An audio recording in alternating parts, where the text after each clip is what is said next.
Lamont Roach was deprived of the championship title, missing the chance to be the one who handed America's top fighter his first loss. A series of unfortunate events unfolded during this highly anticipated match, with each seeming to conspire against Roach. The controversial moments surrounding the fight have sparked ongoing debates about whether an immediate rematch should be warranted. However, there are complications.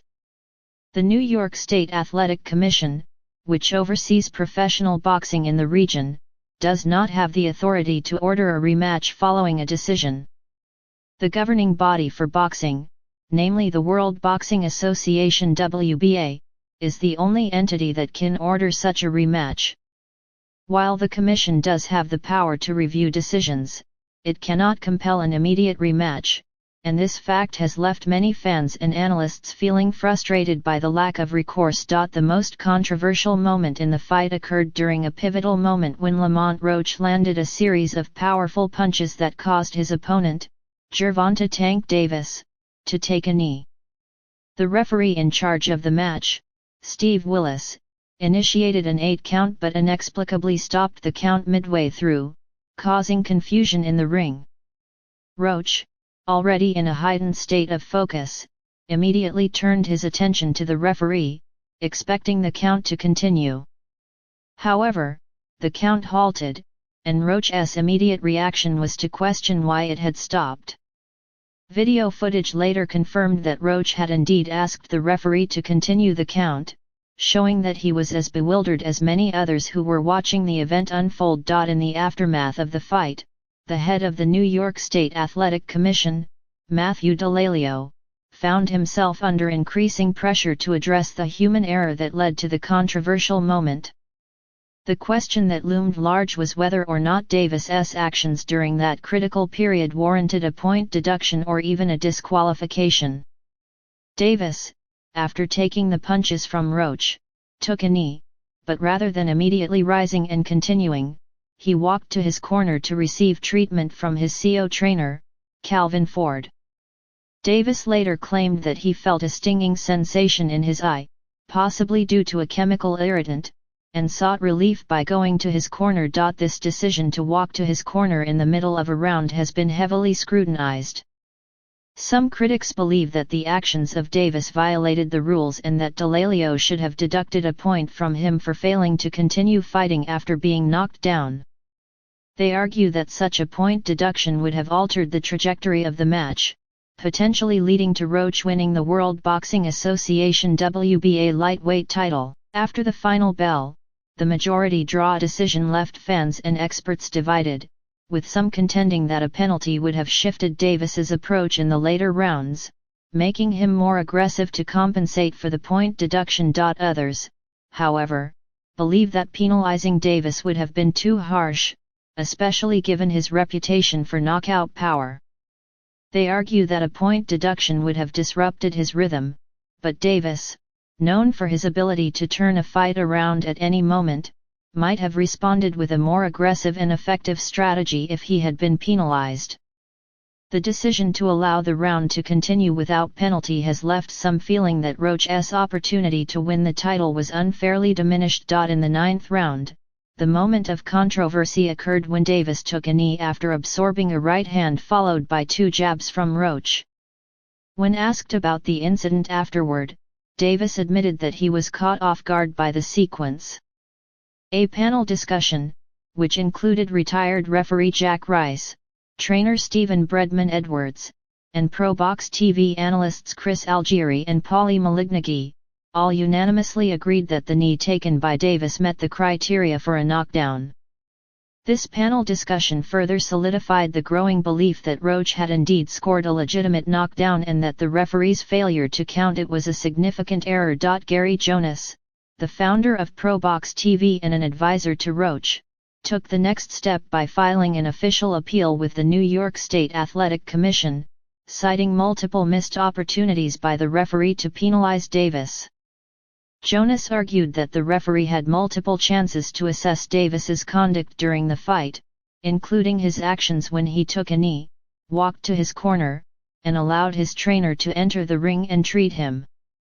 The latter action in particular raised eyebrows, as many felt that the intervention of a coach mid-round was an extreme violation of boxing protocol. Trainer Stephen Edwards, a vocal critic of the officiating, emphasized that while mistakes happen, it always seems as if the errors tend to favor the fighter with the greater standing in the sport. Edwards found himself shocked, especially when recalling his own experiences when he had been reprimanded by officials for minor infractions while Ford was permitted to enter the ring apron without issue. This inconsistency in enforcing the rules only added to the growing frustration surrounding the fight's officiating. In the face of these criticisms, Jack Rice, a former referee, attempted to explain the discretion afforded to referees as the sole arbiters of a fight's rules. Rice pointed out that officials have considerable flexibility in their judgment and that it's ultimately up to their discretion to enforce certain actions, even in situations like Davis's decision to walk to his corner. However, this view was strongly countered by Paulie Malignaggi, who argued that a fighter cannot call for a timeout in the middle of a round, as this goes against the basic principles of boxing. As the debate raged on, it was revealed that a replay of the knockdown opportunity was available, but it was never utilized during the fight. This failure to review the situation only deepened the controversy. Both Algieri and Malignaggi suggested that the only viable solution to the mess would be to stage an immediate rematch between the two fighters at the Barclays Center in Brooklyn, New York. This would allow for a fair resolution to a situation that had left too many questions unanswered. One of the most vocal critics of the officiating was renowned boxing analyst Teddy Atlas, who expressed his frustration on his podcast. Atlas made it clear that he was becoming increasingly cynical about the state of the sport, especially given the frequency of controversial decisions like this one. He raised questions about how the referee could possibly justify halting the count after Davis took a knee and even suggested that there may have been elements of corruption involved. However, Atlas stopped short of outright accusing the referee of dishonesty, instead focusing on the need for better trained and more decisive officials. In his comments, Atlas reflected on the broader implications of the incident for boxing as a whole.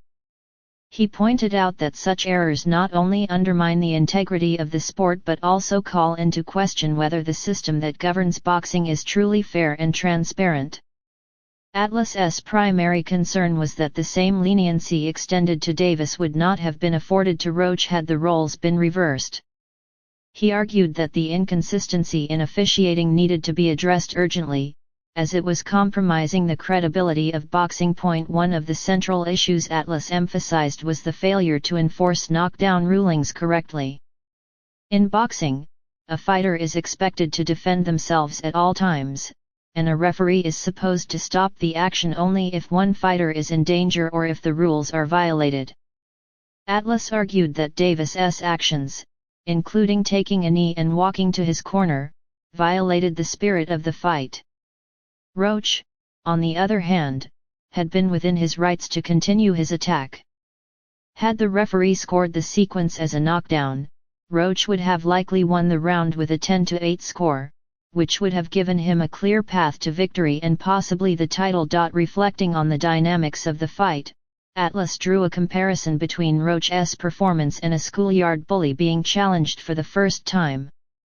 Davis, typically the dominant force in the ring, found himself unable to intimidate Roach, who applied consistent pressure and made Davis work in ways he wasn't accustomed to. Atlas highlighted a particularly telling moment in the later rounds when Roach confidently told Davis, "You're not going to win." Davis responded with a sense of disbelief, indicating that he felt the fight was slipping away from him.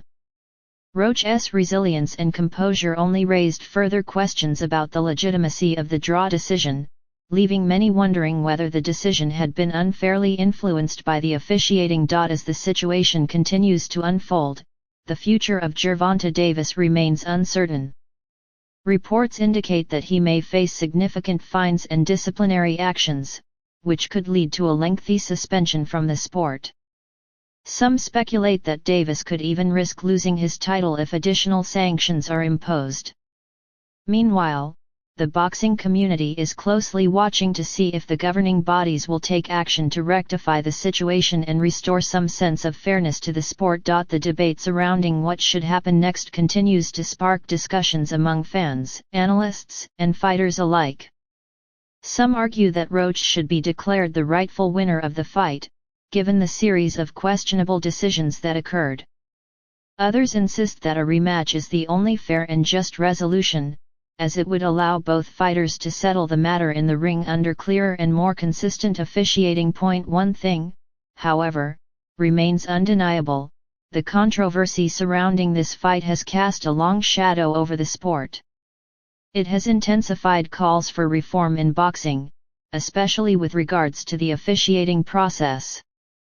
Fans and experts alike have grown increasingly vocal in their desire for greater accountability and transparency in the sport. As the boxing world awaits further developments, it is clear that this controversy will not soon be forgotten. The discussions about what transpired that night and the potential for change in the future will continue to shape the discourse surrounding the sport of boxing. For now, all eyes remain on the next steps, as the fight's aftermath continues to reverberate through the sport.